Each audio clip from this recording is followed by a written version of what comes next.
We're finishing with sir, and next year Yeah, we'll. and We are I live now, will. ma'am. Okay. Thank you so much, Sakiti. It's my honor to introduce a speaker for today. Can I have Sir's CV, please? We would like to welcome you to this webinar of the academic the wing of assisted reproductions webinar today. It encompasses three cities, Trichy, Tanjavur, and Tiruvarur. And we have got a membership of around 70 people, all in reproductive medicine, and all have their own centers, more in rural Tamil Nadu.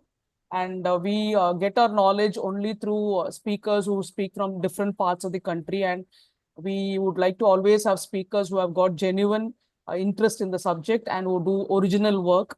And I'm honored to introduce Dr. Deepak Goenka, who's one person who's done such lots of original work in reproductive medicine. And I'd like to have his inputs today on a very, very important topic of Azoospermia. Dr. Deepak Goenka is the director of Institute of Human Reproduction, Goenka Nursing Home, and is performing IVF since 1997. He has performed more than 200 endoscopic procedures per year. He has performed more than 30,000 IVF cycles so far. He has trained more than 400 specialists in assisted reproductive technologies like IUI, IVF, and ICSIDs. It's a very, very short CV. He's got a long list of credits to his, long list of achievements to his credit. My request Dr. Deepak Goenka to give us talk on Let's Know About Azoospermia. Thank you so much for joining us today, sir. Thank you, Dr. Charmila, for the kind introduction. Short CV is the best CV. In the first, I would like to thank the President, Dr. Shanti Venkatakrishnan, Secretary Dr. Charmila Ayur. We have worked together in few of the projects also. Yes, sir. And Academic Wing of Assisted Reproduction, Trichy, Tanjavur, and Tiruvarur, for giving me this opportunity to be here with all of you. Today, I am going to talk a little bit about the azoospermia. Let me share my slide.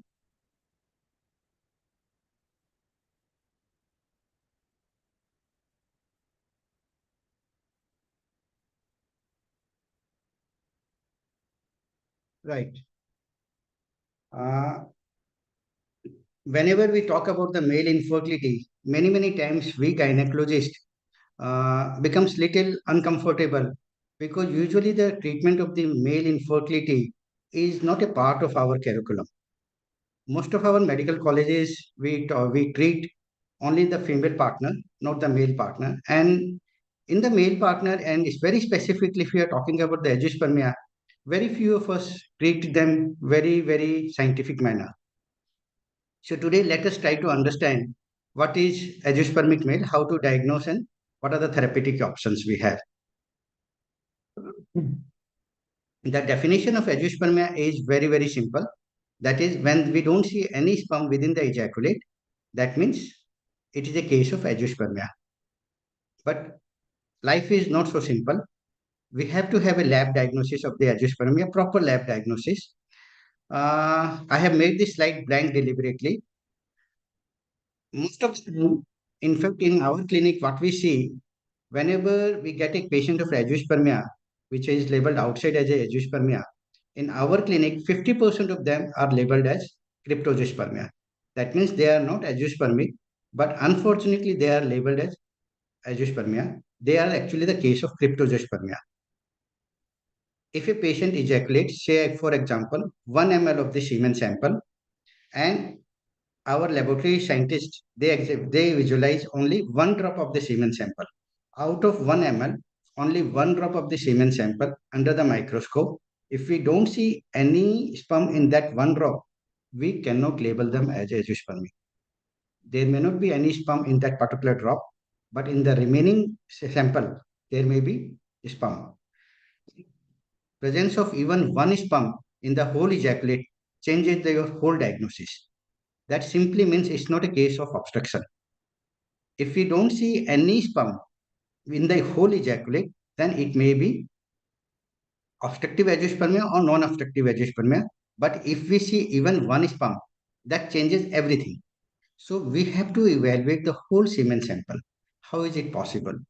Very clearly, WHO manual talks about it.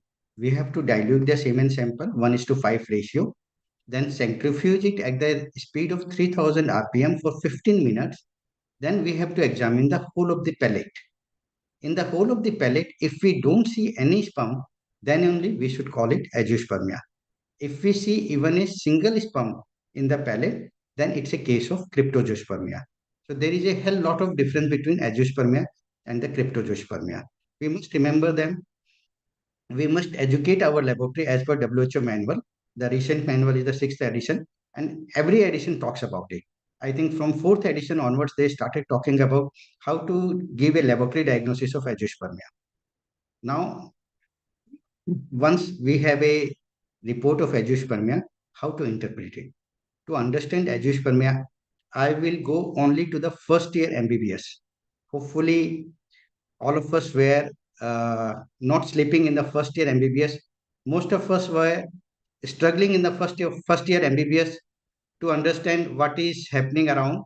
And I was literally struggling in the first year MBBS. I was a sincere student, still I was struggling what was happening. Half of the things were going above my head, and half of the things I really don't know what was I doing out there in the first year MBBS. Gradually settled down. But this talk is only in the first year MBBS. It's a revision of our first year MBBS anatomy and physiology. That's it. Maybe anatomy, physiology, and biochemistry. If we understand our first year MBBS, this talk is very, very easy to understand. In fact, the whole azoospermia is very, very easy to understand. So let us start with the anatomy of the male reproductive anatomy and physiology. In the male genital tract, we have testes, then we have epididymis, then this is a vas difference or ductus difference, then we have seminal vesicle, then we have prostate, the vas difference and the secretion from the seminal vesicles in the prostatic part of the urethra joins and forms the ejaculatory duct, and the ejaculatory duct secretes its content into the prostatic part of the urethra, and from the urethra it comes out through the penis. So that's a basic male genital tract. We all know that. We read it and we saw this picture, I am sure, hundreds of times. Now, coming to the little bit more about the anatomy of the testes, a few things I have highlighted in red. Those things are important to understand. Size of the testes is very, very important to understand. Size of the testes is usually easy to remember, 2 into 3 into 4. And that gives us a volume of somewhere between 15 to 25 ml. The normal size of a testis is 15 to 25 ml. Very, very, very important to remember. The size of a normal testis is 15 to 25 ml. The next important thing is to understand within the testes we have seminiferous tubules where the spermatogenesis occurs, and 70 to 80% of the testicular volume is from the seminiferous tubules. Again, this is a very, very important aspect to remember that I am repeating. 70 to 80% of the testicular volume is from the seminiferous tubules, and remaining 20 to 30% of the testicular volume is from the interstitial tissue such as Leydig cell, mast cell, macrophages, nerves, blood supply, lymphatics, etc. Remaining things I am not discussing now. These things, everything we have to understand whenever we are going for the TJ. But to understand azoospermia, this is sufficient. Now, how to measure the testicular volume? I told you 15 to 25 ml. We have Prader's or chirometer. All clinic who are treating the male infertile patients should have this Prader's or chirometer easily available online. I purchased this long back when there was no online facility. I purchased it from the Israel. Now very easily available this Prader's or chirometer, where we can compare the testes of the patient, volume of the testes of the patient with the Prader's or chirometer. Within the Prader's or chirometer, it is labeled nicely, whether it is a 15 ml testes or 20 ml of testes or 25 ml of testes. So we can compare and we can tell the patient this is the size of your testes. Nowadays, we have another way of calculating the volume of a testis. We can go for the ultrasound, the scrotum ultrasound. So scrotum ultrasound also can be done, and it can be very accurately assessed the volume of a testis. But it is important to assess the volume of the testis. Now, coming to the histology of the testis, this is a cut section. This is in the low power. This is in the high power. In the low power, this is a seminiferous tubule. Within the seminiferous tubule, this is the basement membrane. And anything next to the basement membrane is parabasal cells. We have, these are the parabasal cells.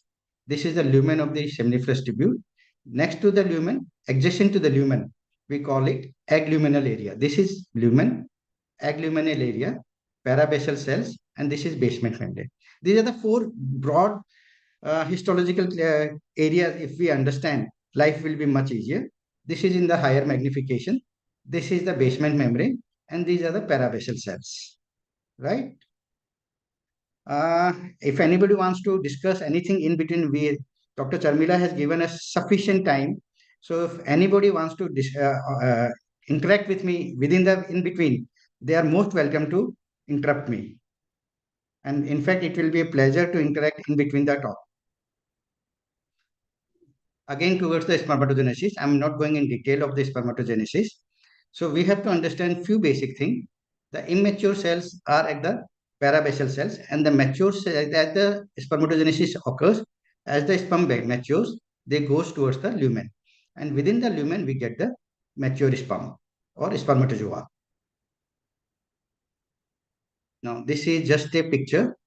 Here we can see only the Sertoli cell. This is a picture of Sertoli cell only syndrome. We'll talk more about them little bit later. Now, this is a classical bag of worms, what we read in the first year MBBS, bag of worm, that is, whenever we cut upon the testes, this is what we see through our naked eye. These are the seminiferous tubules. The content of the seminiferous tubules are released in the rete testes. From the rete testes, they goes into the efferent duct. From the efferent duct, they go to the epididymis. Epididymis we classify into three areas, that is caput, corpus, and the caudal. That is head, body, and the tail area of the epididymis. And then epididymal contents are released into the vas deferens. The content of both the vas deferens, this one from here, one from here, goes and combines in the from the secretions of the seminal vesicle and goes into the ejaculatory duct, and the ejaculatory duct opens into the prostatic part of the urethra. So this is the basic anatomy. I would like all of you to remember. If we remember this much, half of your azoospermia is over. Now coming to the basic azoospermia, 15% of the male infertility is due to the azoospermia. We must remember, if we don't understand the azoospermia, we are missing out or wrongly treating our 15% of the male infertile patients. Classical classification of the azoospermia, obstructive or non-obstructive azoospermia, I'm not going into the detail. This classification is good postmortem, or if we know, understand, we have done the complete biopsy or everything, then only we can call it obstructive or non-obstructive azoospermia. Good for the academic purpose, excuse me, but for the clinical purpose, not at all helpful classification. We have another classification, again good for academic purpose, but for as a clinician, even this classification is not very helpful. Pre-testicular, testicular, or post-testicular regions for the azoospermia, again not a very helpful classification. How we classify azoospermia based on the semen volume and the semen pH. This is a very, very important aspect, and unfortunately, most of the lab, they just don't measure the semen volume, and they don't even measure the semen pH, and blindly they write any semen sample, 2 ml semen sample, pH 7.3 or 7. If we really want to treat our azoospermic patient, we have to educate our laboratory. Measuring semen volume is very, very important. So based on the semen volume, we classify our patients, azoospermic patients, into two categories. That is low volume azoospermic and a normal volume azoospermic patient. Now, what is a normal volume? This is slightly older slide. Nowadays, I think we talk about anything more than 1.2 cc is normal volume as per latest WHO classification, 6th edition. And the pH is somewhere between 7.5 to 8.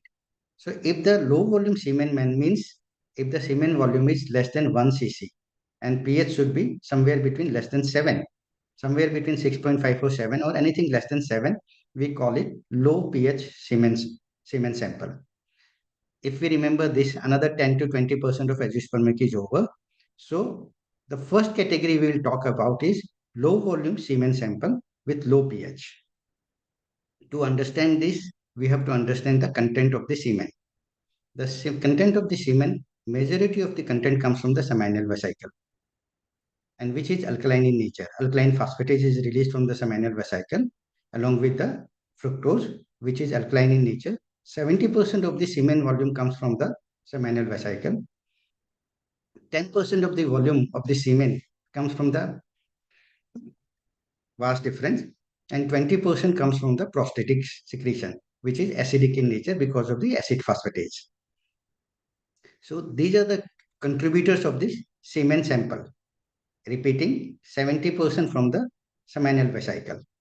Now, let's come back to the low volume semen sample. Whenever we get a low volume semen sample, that means we don't have a contribution from the seminal vesicle. And if it is azoospermic, obviously we don't have a contribution from the vas deferens also. Even if there is a contribution from the vas deferens, there is no sperm in that contribution. That's why it is azoospermic. That's why if there is no contribution from the seminal vesicle, so obviously it is a contribution only from the prostate, and which is acidic in nature. So whenever there is a low volume semen sample, in majority of the cases, it will be acidic in nature. So now we have to think of only those conditions where there is no contribution from the seminal vesicle. So it is a low volume semen sample, low volume azoospermic patient. That means they will be acidic in nature, and the contribution is only from the prostatic secretion, which forms the 100% of the semen here. I will be very happy if anybody who can contribute here. Can you tell me only two conditions where there is no contribution from the seminal vesicle? Anyone? I will hold for 30 seconds. If I get any answer from the 30 seconds, I have a small reward for them also. In the chat, we can, let me open the chat. Okay, someone replied, Dr. M. Priya. Oh, wow, we already have the answer from the audience. Congenital bilateral absence of the vas deferens. That's a one condition where we don't get any contribution from the seminal vesicle. Can you tell me, can anyone tell me why there is no contribution from the seminal vesicle when there is a congenital bilateral absence of the vas deferens? Anyone? The reply were given by M. Priya and Rohit Pradhan. Someone from the iPhone gave another reply. We'll talk about that. Why there is no contribution from the seminal vesicle secretion when there is a congenital bilateral absence of the vas deferens?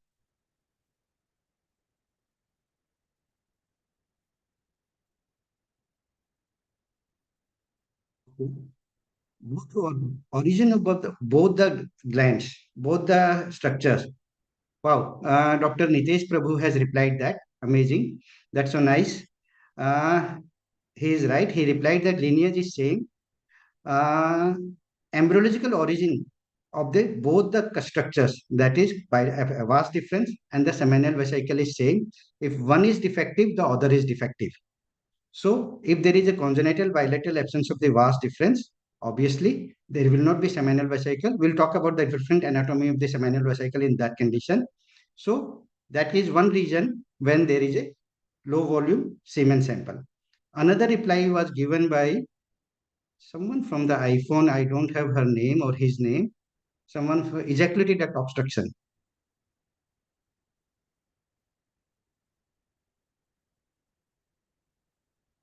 So coming back to the slides. So we have seen that ejaculatory duct formation occurs here, which secretes the content of the vas deferens and the seminal vesicle. If there is obstruction here, then in that case again, low volume azoospermic will be there, and which will be acidic in nature. So already you people gave me the answer. So the ejaculatory duct and seminal vesicle anatomy will not be normal in these circumstances. There is no contribution from the seminal vesicle. So the diagnosis is either congenital bilateral absence of the vas deferens or ejaculatory duct obstruction. No. Whenever we have two different diagnoses, we have to come to a conclusion. How to differentiate between these two conditions? Whether this patient who is low volume azoospermic, whether it is a case of CBAVD or it is a case of ejaculatory duct obstruction, how to differentiate? Dr. Nitesh again answered nicely. In ejaculated duct obstruction, obviously, seminal vesicle will be enlarged. Not only seminal vesicle, we'll come to that. Just one second, I will go to the next slide. In case of congenital bilateral absence of the vas difference, we don't have to do any investigation. Just palpate. Palpate the base of the scrotum. And if we cannot palpate the vas difference, it is a case of congenital bilateral absence of the vas difference. And if we can palpate the vas difference, it is a case of ejaculatory obstruction. It's as simple as this. Just palpate. Nothing is required. No investigation is required in cases of low volume azoospermia. Epididymis in this case will be remnant is found. In these cases, we can go for the transrectal ultrasound and we can see the various anatomy of the seminal vesicle. These are the cases of CBAVD we require to do cystic fibrosis mutation. Not all cases of azoospermic cases we need to do cystic fibrosis mutation. We have to be very, very selective. Not necessary all the patients came, we started writing the all array of the tests. In these cases, we don't need to go for the microdeletion. In these are the cases where we have to go for the cystic fibrosis mutation. If we go for the truss, we can see normal seminal vesicle or it can be cystic seminal. Normal is very rare in these cases of congenital bilateral absence of vas difference. So seminal vesicle can be cystic, that can be absent, hypoplastic or ectropic. These are the few variants of the seminal vesicle which we can see whenever there is a congenital bilateral absence of vas difference. Epididymis, there may be caudal part is usually absent in these cases. Epididymis, caput and corpus may be present or only the caput may be present. This is a very old picture, very, very old picture. At the time we used to do the open surgeries, no longer. So in these cases of congenital bilateral absence of vas difference, scrotal exploration not required, testicular biopsy not required, truss we may do to require the document of the anatomy of the seminal vesicle. Renal ultrasound can be done because sometimes they are associated with the renal pathologies also. So what is the treatment? Epididymal sperm aspiration. This was the originally what we used to think. That is the best treatment. This is what we used to think. Open or percutaneous, or we can take out the sperm directly from the testis. So no role of any reconstructive surgeries. The only way to get sperm is from the non-ejaculated sperm. No role of any reconstructive surgery. And we can take out the sperm from the testis or from the epididymis. I think till 10 years back, we used to go with the epididymal sperm, but gradually we realized that all the sperms which are found in the epididymis, because there is a blockage at that level, all the old sperms and the dying sperms with the high DNA fragmentation are present in the epididymis. And in the current scenario, we have stopped taking sperm from the epididymis. I think last 5 years or 6 years, we do 100% testicular aspiration only. No more pizza and all other things. No, we don't take any more sperm from. I think very few clinics nowadays are taking sperm from the epididymis. Most of the clinics are shifted to the testes. Earlier, we used to think we don't get the motile sperm from the testes, but no longer. We always get the motile sperm. We may find little difficult sometimes, but we do get motile sperm in the testes, mature sperm in the testes. Now, coming to the second option, second differential diagnosis, bilateral ejaculatory obstruction. I think we have certain feedback. Okay. Maninder ma'am has requesting me to talk about the fructose. We'll talk about the fructose. In the last, we'll talk about the fructose, not initially. Dr. Neena P also is asking to talk about the fructose. And somehow I have not I have not told anything about the fructose. And I will tell you why I have not discussed anything about the fructose. Coming back to the second diagnosis, that is ejaculatory duct obstruction. Uh, in the ejaculatory duct obstruction, vas baby, we have an obstruction at this level. So anything beyond that, all this area will be full and firm. Vas will be full and firm. Epididymis will be full and firm. And in these cases, again, transrectal ultrasound can be done. If we do the transrectal ultrasound, in these cases, seminal vesicle will be present and dilated. Vasa ampullae are present and dilated. The end portion of the vas difference is known as vasa ampullae, and this will be full and dilated. Ejaculatory duct sometimes can be visible, and then there will be midline prostatic cyst. Logically speaking, these cases we can do transurethral resection, and if we go only by the anatomy, if there is a blockage here, you remove the blockage at this side, and there should be sperm production, sperm flow should be restored. But again, life is not so simple. Blockage may extend for quite a bigger area, and there are complications associated with transurethral uh, resection also, ejaculatory duct resection also. Not many doctors are doing, very few doctors are doing this resection. And that too after the advent of the TESE or micro-TESE. Micro-TESE is definitely not required in these cases. After that, we all are becoming more and more comfortable with the TESE, testicular sperm. These procedures, transurethral resection is more or less obsolete. There are people, senior people are still there, very expert people are there, they are doing, but most of the clinics are not doing this anymore. Nowadays, we can directly take out the sperm from the testes and use it for the ICSI. So whenever there is a low volume azoospermia, we have only two diagnoses. Number one, congenital bilateral absence of the vas difference, and the second is ejaculatory duct obstruction. And how to differentiate between these two? Palpate. All other things are secondary. First year MBBS, first class of our anatomy or palpation. So just palpate. Don't never forget to palpate at the base of the scrotum. And once you understand how does a vas feel, you will never miss this. Very easy to identify. No investigations are required. I have again not mentioned anything about the fructose. I have not mentioned anything about the FSH. Fructose, as we all understand, is released from the, I told you in the beginning only, from the seminal vesicle. Obviously, in both these cases, fructose will be absent. But again, I'm not measuring fructose in any low volume azoospermic cases. I will tell you why. Again, coming to the FSS levels, in these both conditions, FSS level will be normal because there is a normal spermatogenesis. Now, coming to the second scenario, normal semen volume, and which is will be obviously alkaline. I will tell you why obviously alkaline. Whenever we are talking about the normal semen volume, that means semen volume usually is more than 1 cc and the pH will be more than 7, but the patient is azoospermic.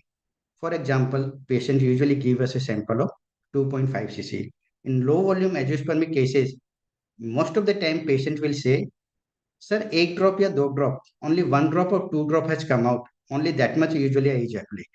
But in cases of normal ejaculate, it is usually 2 to anything around more than 1.5 cc. That means we have a contribution from the seminal vesicle, we have a contribution from the prostate, we have a contribution from the vasa ampullae, except the sperm. So we have a contribution from all these conditions. So now we have to think of condition where we have a contribution from all three, but still patient is azoospermic. So anyone, any takers, I need again two diagnoses only. I don't need too many diagnoses. For the low volume azoospermia, we have seen two diagnoses. For the normal volume azoospermia, again, we should have only two diagnoses. I have opened my chat box here.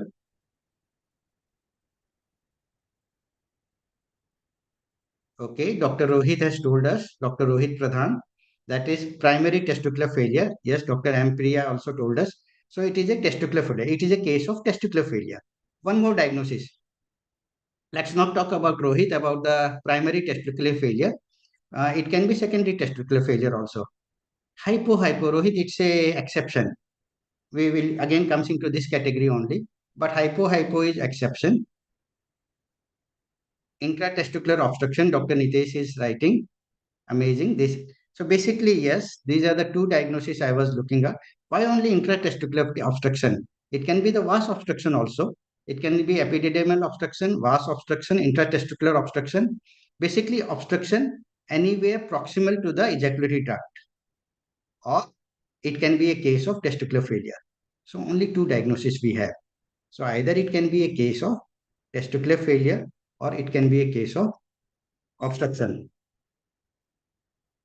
Just 1 second.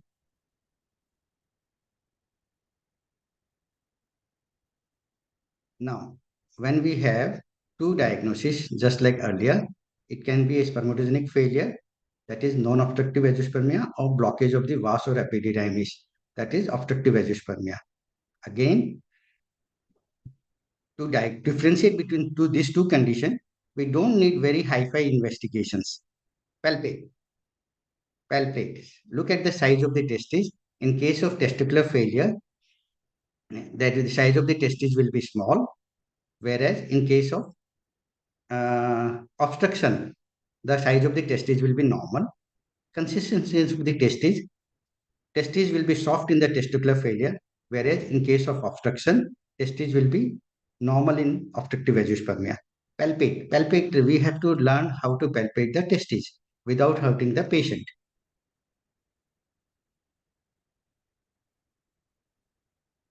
Just 1 second.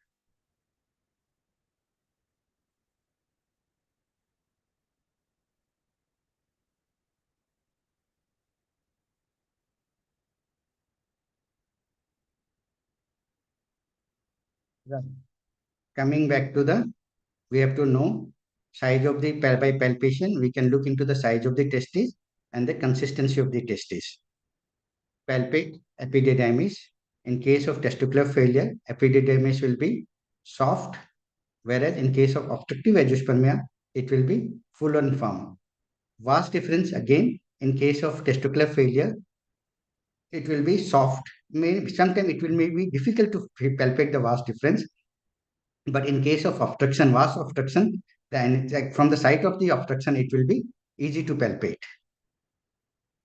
FSH. In case of testicular failure, FSH will be high, whereas in case of obstructive azoospermia, FSH will be normal. So in all cases of low volume azoospermia, FSH will be normal.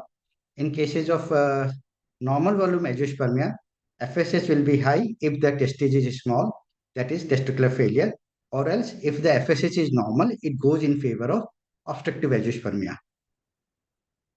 But whenever we talk about the high FSH, we are gynecologists. We think something like in menopause, where the FSH level of a menopausal female goes up to 50, 60, 70. Not here. Normally, this is where the normal FSH level falls in most of the normal population. And the FSH level will fall in this category somewhere between, say, around between 8 to 20 will be there in case of testicular failure. It will not be very high. We do see higher and higher. Sometimes we do see something like 70, 80 also, but does not matter. Two things to remember. Anything more than 10, there is a reduced spermatogenesis, but does not mean even if the test FSH level are 70, we will not get any sperm. Nothing like that. It just tells us reduced spermatogenesis. It does not tell us absent spermatogenesis.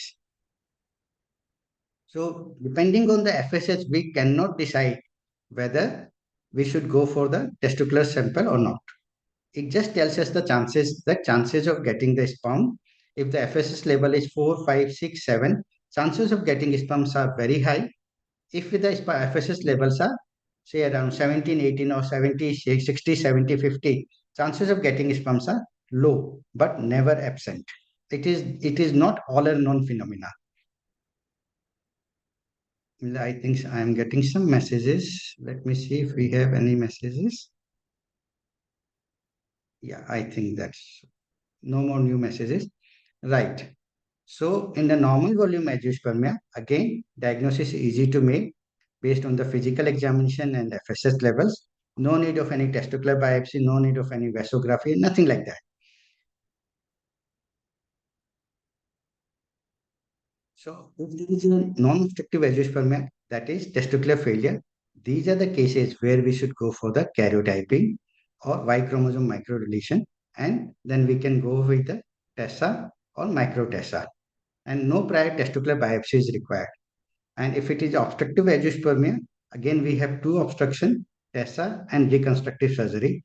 Again, reconstructive surgery for the obstructive azoospermia is becoming history, because many times it has been seen that obstruction doesn't lie only at one place. There can be multiple sites of obstruction. And if we have done the vasography, and vasography is showing one site of obstruction, and if you have started doing the reconstruction and you have done the reanastomosis, but again the sperm may not be there because there may be multiple sites of obstruction. So nowadays reconstructive surgery is only limited for the someone who has gone for the vasectomy. So if it is a iatrogenic obstruction, then only we go for the reconstructive surgery. Otherwise, nowadays it is the testicular sperm extraction, whatever way we are comfortable, and going for the ICSI. So no longer role of reconstructive surgery either in case of ejaculatory duct obstruction or it in case of a vas obstruction. We don't have any more role of all this reconstructive surgery. Reconstructive surgery has only one place, that is iatrogenic obstruction, where patient has undergone vasectomy, now wants to try again, family wants now feels the family is incomplete, then only there is a role of reconstruction. Otherwise it is a case of testicular sperm extraction and going for the ICSI. And if it is a case of non-obstructive azoospermia, then only we should go for the karyotyping and Y chromosome microdeletion. Not every case requires karyotyping or Y chromosome microdeletions. I am not talking much about the microdeletions or karyotyping or genetics of the azoospermia. That itself is a separate talk. Maybe some other time we will talk about it. So to summarize, key is the semen volume and pH. Low volume pH, which is acidic in nature because there is a absent secretion from the seminal vesicle. Two probable diagnoses is congenital bilateral absence of vas difference and ejaculatory duct obstruction. Normal volume alkaline pH diagnosis is either it is a case of non-obstructive azoospermia or there is a blockage of vas and epididymis. So this is in nutshell. This is not the end. This is just a foundation. If you understand this much anatomy, then the life is easier to build up the whole building. And there are so many more things are there. We can talk, we usually conduct a workshop where we talk for full 2 days only about azoospermia. All the techniques and everything we talk about, they can be demonstrated in those workshops. So here with this slide, I am ending. Like I have some few more slides after thank you also. Let me see if somebody has any question here. No more questions here. Now, if you people don't have questions, I have questions for all of you. Uh, let's see how much I was able to explain all of you. I am giving you a situation, and now you people have to tell me in the chat box which is correct. Multiple choice questions. The Good. diagnosis and treatment of azoospermia with a volume of 2.6, pH is 8, small soft testes, and FSS is 12. I will wait for 30 seconds for the answers. Okay, we have one answer. Somebody is talking about, okay, any more? Okay, we have so many answers. Everybody is talking, it's a case of where it is. Everybody is talking, it is the answer D. Let's see, why is it D? Non-obstructive azoospermia, it is a case of testes. If it is a soft testis, it should be non-obstructive azoospermia. So it is either A or B. In cases of B and C, congenital absence of vas difference or blockage of epididymis, the testis is firm. So it is either A and C, B. And FSS is 12, slightly on the higher side. Reconstructive, in the non-obstructive azoospermia, obviously reconstruction is not possible. So it is the answer is D. All of you are correct. Good. I have one more question for all of you. The diagnosis and treatment of azoospermia with a volume of 0.6, pH is 6.8, and testis size normal in size, vas firm, FSS is 2.7, trust shows dilated seminal vesicle and ejaculatory duct.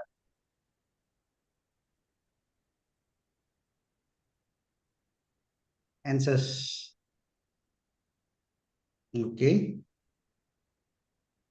Dr. Bishnoi, okay. Suman Bishnoi has given the answer. Okay, we are getting answers. Lot of answers we are getting. Dr. Suman Bishnoi, Dr. Nitesh Prabhu, Dr. Indumati Krishnan, Praveen Tomar, Dr. Santi, Dr. Preeti, Dr. Rohit Pradhan. 1 plus 9, please write your name. It will be nice to know everyone's name. Dr. Priyanka, Dr. Ramya, and all of them has given the answer. And let's see what answers we have. All of you are correct. The diagnosis and treatment of azoospermia with low volume means that has to be, and we are feeling here, crus is showing ejaculate reductor, and the sperm can be aspirated for the XC. So it's very simple. Is it very difficult to understand this? It's 1 plus 1 is equal to 2. But if we understand the pathology, if we understand the anatomy and physiology, life is simple. Now, coming to the third, the diagnosis and treatment of azoospermia with a volume of 2.c, that is normal volume, normal pH, testicular size is normal, VAS is normal, epididymis firm caput, FS is 3.1. So, what's your diagnosis?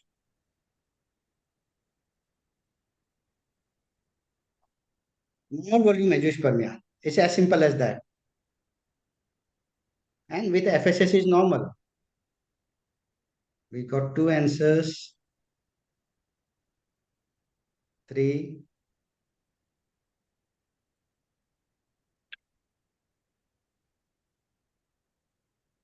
Priya, Praveen Tomar, Natesh Prabhu, Dr. Preeti, Dr. Santi, Dr. Ramya, Indumati Krishnan, 1 plus 9, Suman Bishnoi. Okay, we have a different opinions also here this time. Let's see. Is it possible to have we'll go one by one, non-obstructive azoospermia with a reconstructive surgery?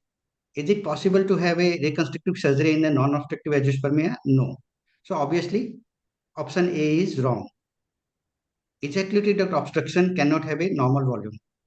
So obviously, ejaculatory duct obstruction, option B is wrong. We don't have to look at the treatment only. First line itself is wrong.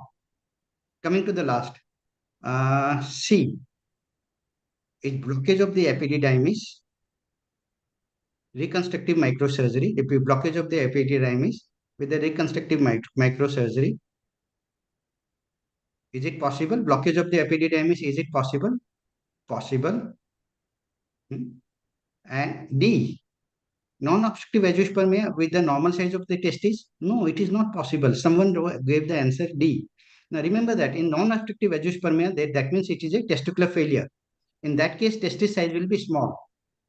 So it is the only valid option is C. Right? Now coming to the third. Next question. FSS level is 18.2. What does it mean? Indicates perfectly normal spermatogenesis, is likely to be found in a patient of congenital bilateral absence of vast difference, indicates reduced spermatogenesis, reflects the epididymal obstruction.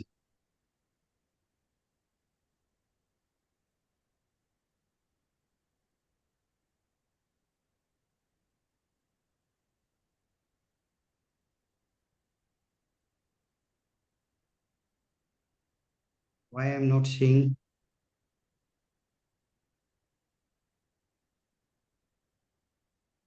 Okay. So it indicates all of you answered correctly. It indicates reduced spermatogenesis. Again, to repeat, it does not indicate absent spermatogenesis. It just indicates reduced spermatogenesis. Now coming to the next question. Spermatogonias are found where within the seminiferous tubule?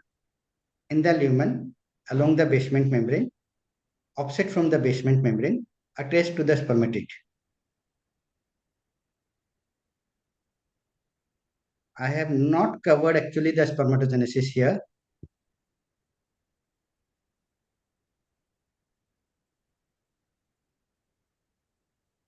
Spermatogonia, which are the basic cells. Hmm.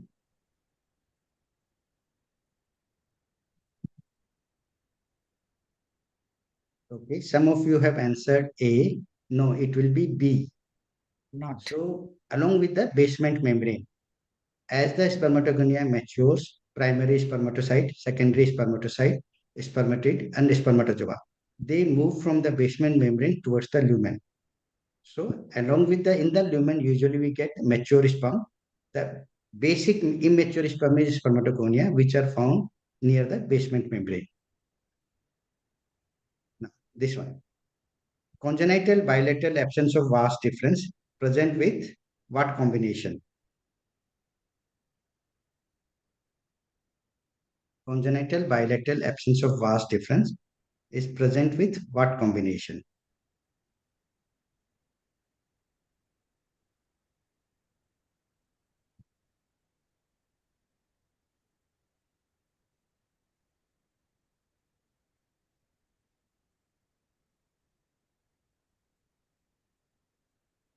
Low volume. If it is a low volume, pH cannot be high. It will not be high volume. It cannot be high volume. So it is low volume, low semen pH. So if we see something like this, it is congenital bilateral absence of vas difference, or the differential diagnosis will be ejaculatory duct obstruction.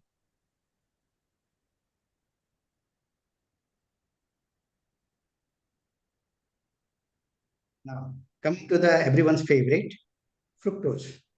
Do you think we need to do fructose estimation? You have seen azoospermia cases, low volume azoospermia, high volume, normal volume azoospermia. Without fructose estimation, all of you have answered correctly. And how do we do fructose estimation? Anyone remembers? Okay, I have a slide on fructose estimation. How do we fructose estimation?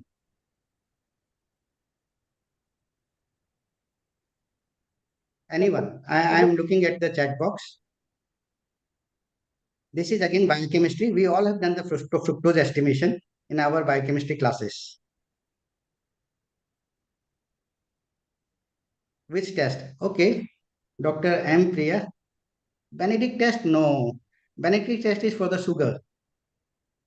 That is for the reducing sugar. Fructose is also one of the reducing sugar. But Benedict test does not differentiate between glucose and fructose. Selfinose test. I think spelling is somewhat wrong. And how do we? I think that is correct answer. I think spelling is somewhat wrong. Dr. M. Priya has given the correct answer. She was awake in the biochemistry class. I read about this test long after passing my MD. So she is the only one. Dr. Priya, can you tell us how do we do the fructose estimation by the Selfinose test? Actually, the spelling is slightly wrong. But how do you do the test? Anyone remembers? We have all have done in our biochemistry classes. I remember heating it in uh, with I think a Bunsen burner or something, and the color Yes, changing rate exactly. also. Ma'am was also awake in the class. And Nobody with is the Googling and checking. Change of color is positive. Yes. I have a slide for that. The correct name is Selvinov test. And that's the name where we take the reagent, mix with the sample, and as ma'am told, Dr. Charmila told, we heat it. If we see the color change, this is in this color, then we call it fructose present. If the color remains this original color, fructose absent. How do we do the test? How much sample we require for the doing the fructose test? Usually we take 3 ml of the reagent and 1 ml of the fructose sample. How much volume a patient is giving us in the low volume semen sample? The patient is giving us only 2 drops or 3 drops or maybe 4 drops or half cc. Do you think you can really do the fructose sample in this test? We can do, but it will be required a lot of modification. Volume will be so less. Sometimes the color change will be difficult to identify. 1 drop or 2 drop you require to do the microscopic examination. So most of the problem with the azoospermia sample analysis, what we see in our clinic, most of the time whenever we get the report from outside, volume is never measured properly. 99% of the time, most of the laboratories say 2 ml. All the semen volume measurement is 2. They never take pain to measure. WHO says so nicely how to measure the semen volume. But most of the laboratories does not do that. They don't measure the pH. And if it is a azoospermic patient, half of the laboratories, if it is the volume is too less, they don't even measure, so they cannot see fructose estimation. They cannot do fructose estimation properly. So they just blindly write all these things which are important to us. This is one of the reasons we have to educate our laboratory very properly to the measurement. All the measurements, be it a volume of the semen sample, be it a pH of the semen sample, or be it a fructose estimation. Fructose estimation is possible only if volume is good. If volume is good, I know that fructose will be positive because there is a contribution from the seminal vesicle. Right? So no point talking about the fructose. Now this is my final thank you. Again to repeat, this is just a basic slides about the azoospermia. There is many more things are there to learn about the azoospermia. Somebody was talking about the hypogonadotropic hypogonadism. I have not covered. That is one exception we have to keep in mind. That is a pre-testicular failure. So we can talk some other day about all these things. Anybody wants to ask me anything at this point, I will be happy to contribute. Or anybody wants to contribute anything, I'll be happy to learn. Well, can you stop sharing, sir? Yeah, I will stop sharing my slides. We've got some stalwarts from Tamil Nadu joining, Dr. Jem Kannan and Dr. Geeta Haripriya. Can you unmute yourself and give your inputs, madam? Dr. Geeta Haripriya. So you have to stop sharing, sir. I have stopped. Okay, I will stop sharing. Yeah. Is Geeta there? Yeah. Geeta, madam. Jay, madam, you can interact with the speaker. Yes. Deepak, you have been a classic teacher. Thank you. More than giving a deliberation, you have been a classic teacher. And the way you have put your own self, all the multiple choice questions, and made these people refresh what they have learned today is amazing. And I wish you continue to be as a teacher for a long time. And this thing on azoospermia has been quite clinical. And as you said, we are not nowadays looking at more of fructose, these, that, and all. People are really immediately going in for these, and they go in for microscopic examination. All those things. Yes, ma'am. Yes, the clinical aspect is really going down, and you have really highlighted it. That is why many people were not able to see how they do a fructose. As you said, in a low volume, it is very, very difficult to this thing. Yeah, earlier we were told dilute it and multiply it. All those things were really thought, but nowadays it is not practical. As you said, even FSH doesn't hold a significance until and unless we see the sperms are abnormal. Thank you very much. You have given a very good essay. Over to Charmila. Thank you, madam. Sir, there are some questions in the chat box. Dr. Rohit has asked, what is preferable TISA or micro-TISA in non-obstructive azoospermia? Okay. There is no clear-cut classification or clear-cut demarcation we have. Where should we go for the TESA or micro-TESA? Personally speaking, I go for the micro-TESA in very, very few cases. I have my own inhibition in doing micro-TESA. We do micro-TESA. We have done micro-TESA in few of the cases, but I don't go for in most of the cases. If the volume is less than 8 cc, this is purely just our clinic. If the volume is purely less than 8 cc, then we may go for the micro-TESA. My first choice is only the TESA. Problem with the micro-TESA, it is indicated if the volume is too less. But in micro-TESA, if you have seen the videos, we cut open the whole of the testis and we just reflect it open. And many times there can be a condition called, it may result into the testicular failure. No sperm, no hormones. They may require the hormone replacement for lifelong. Sometimes we damage whatever is left behind. So my first preference is always TESA. People may contradict me, but this is me. I personally prefer TESA. If the patient is too desperate, then only we advise for the micro TESA. Otherwise, it is TESA. Next question is how to examine full semen sample finally. Name it Azoospermia. Dilute the sample, centrifuge it, and then examine the pellet under the whole pellet under the microscope. Then only if we in the whole pellet, if we don't see, then repeat the sample again after 15 days. Minimum 2 samples should be azoospermic, then only we should call it azoospermic. Which slide you want me to repeat, Dr. Bisnoy? Can you share the Q slide? I want to take a screenshot. I am confused which slide you. Wait, can you just on slide set slide numbers? I think she wants all the last 5-6 slides where you put up the questions. Okay, I will do that.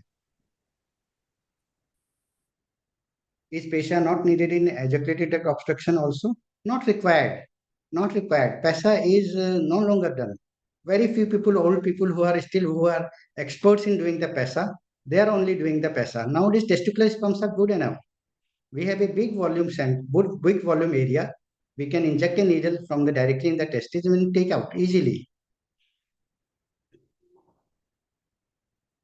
What about TESA in sample with a high DFA? Yes, if the DFA DNA fragmentation index is more than 25%, TESA definitely gives you a better result. Absolutely no doubt about it. We do this. Again, this can be debated very heatedly. But in our results, we have seen that if the DFA results are more than 25%, our IVF results are much better with the TESA sample.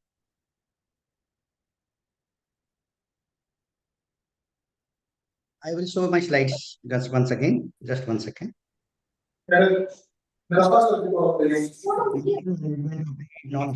Definitely someday we'll talk about it. Bottom line, I will talk about the bottom line of this whole talk.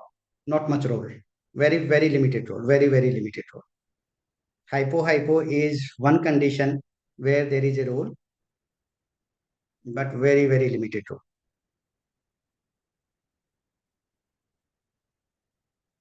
Just 1 second. Let me share my slides once again.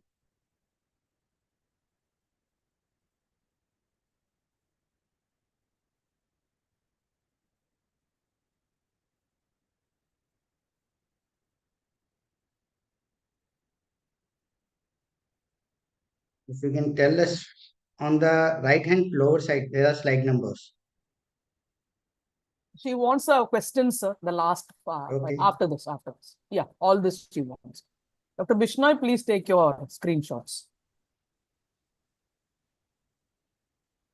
Then there's a recording available in the Shield website. You can actually listen to Sir's talk again.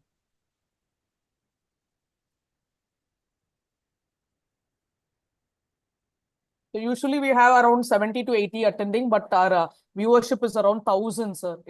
Because people see the recordings later on, and yes, that we are doing for we don't have any physical meetings, so it's only webinars. So no expenditure on coffee, tea, and food. So, but ma'am, meeting personally is a different charm. I usually prefer physical meetings. But for knowledge sharing, sometimes this seems to be easier for people from rural areas, difficult to travel and all. Yes, ma'am, definitely. It's own advantage, definitely. Nobody can deny that.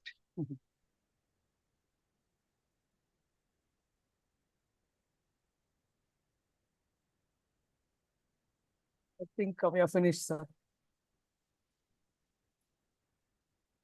Thank you. I'm top sales. Thank you so much, sir. You've been so thank you. And there's only one more question. Suppose a hepatitis B positive patient is there and has got a severe oligo. Would you use a fresh sample or a TISA sample? Hepatitis B positive patient, unfortunately or fortunately, whatever you say, I live in an area, I am from Assam, and my neighboring state, Arunachal Pradesh, a good significant number of the population is suffering from the hepatitis B. On a daily basis, I see at least one patient of hepatitis B. So we have a very clear-cut protocol. Patient should be in the non-infective stage. The viral load should be less than 15,000 copies, and hepatitis E antigen should be negative. Anti-E antibodies should be positive. Anti-E positive, E negative, viral load should be less than 15,000. If it is something like that, we can take the fresh sample, prepare as a double aliquot. Means first initially it has to be with the density gradient followed by swim up method, and then we can use it directly. And before using in the partner, we make sure that partner is immunized. Either there is a natural immunity or the patient has taken the immunization. Hepatitis B vaccination has taken. So for that, we do the measurement of HBs antibodies, not antigen. Antibodies against surface antigen.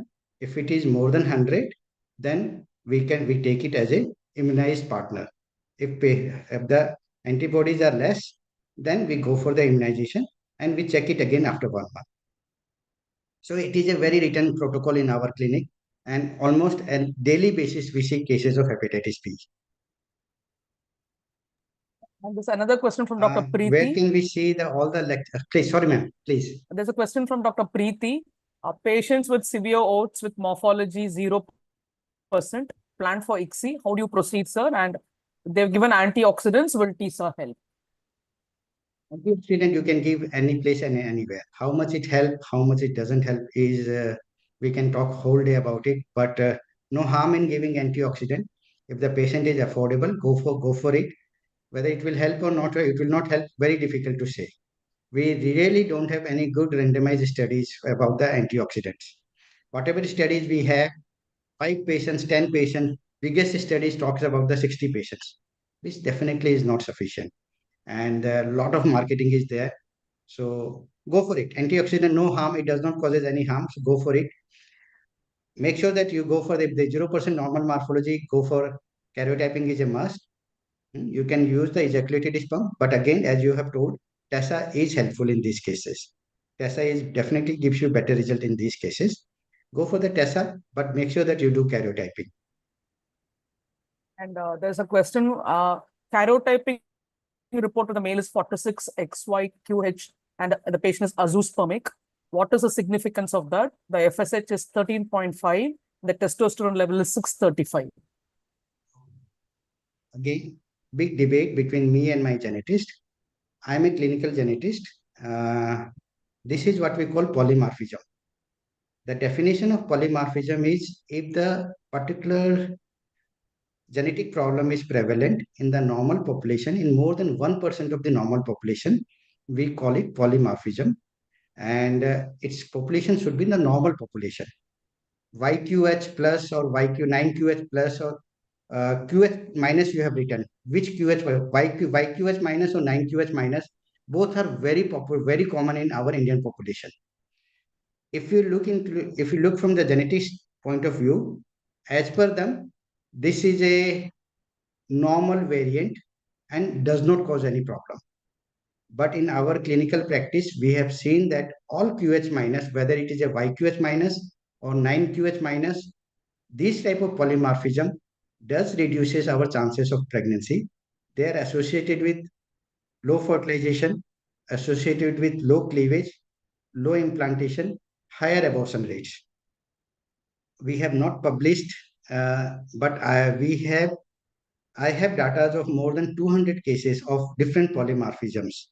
In my mobile only at this moment also, I have data of more than 200 polymorphism.